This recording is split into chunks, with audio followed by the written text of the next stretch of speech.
Hi viewers, welcome to this channel.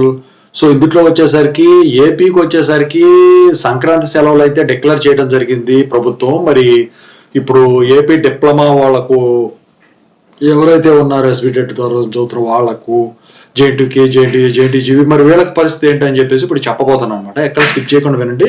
So వినే ముందు అయితే ఖచ్చితంగా ఈ వీడియో లైక్ చేసి ఛానల్ అయితే సబ్స్క్రైబ్ చేసుకోండి. మీ ఫ్రెండ్స్ అందరూ కూడా షేర్ చేయండి. మీకు ఏమైనా డౌట్స్ ఉంటే కాల్ మీ 4 యాప్ ఐడీస్ డిస్క్రిప్షన్లో వాట్సాప్, టెలిగ్రామ్, ఇన్స్టాగ్రామ్ గ్రూపులో షేర్ చేశాను. డిప్లొమా వాళ్ళదే, బీటెక్ వాళ్ళదే. ఓకేనా, పెట్టాను టెలిగ్రామ్ గ్రూప్, చూసుకోండి. వాట్సాప్ అంతా అందరూ కామన్. ఇక టాపిక్ లో వెళితే ఏపీ ప్రభుత్వం వచ్చేసరికి సంక్రాంతి సెలవులు డిక్లేర్ చేయడం జరిగింది.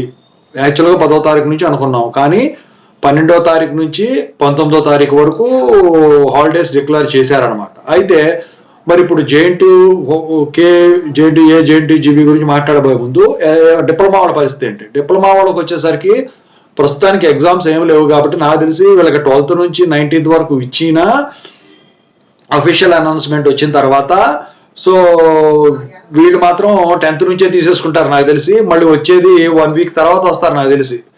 సో ఇక వీళ్ళకి డేట్స్ సేమ్ ప్రభుత్వం ఏదైతే ఇచ్చిందో అదే డేట్లో ఇస్తారు ఎగ్జాక్ట్ గా.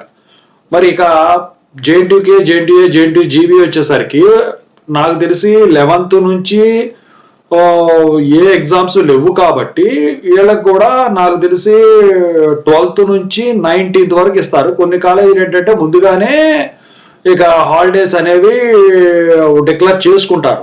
సో ఓవరాల్ గా అయితే 1 వీక్ అయితే ఇవ్వడం జరిగిందనమాట. సో అయితే ఏపీ డిప్లొమా కానీ, జేటీకే కానీ, జేటీఏ కానీ, జేటీజీవీ కానీ అఫీషియల్ అనౌన్స్మెంట్ అనేది వీటికి సంబంధించింది ఇంతవరకు అయితే ఇంకా ఇవ్వలేదు. నాకు తెలిసి ఇక రేపు ఎల్లుండిలో మీకు అఫీషియల్ అనౌన్స్మెంట్ అనేది మీ కాలేజీలో అనౌన్స్ చేస్తారు. ఓకేనా, థ్యాంక్ యూ సో మచ్.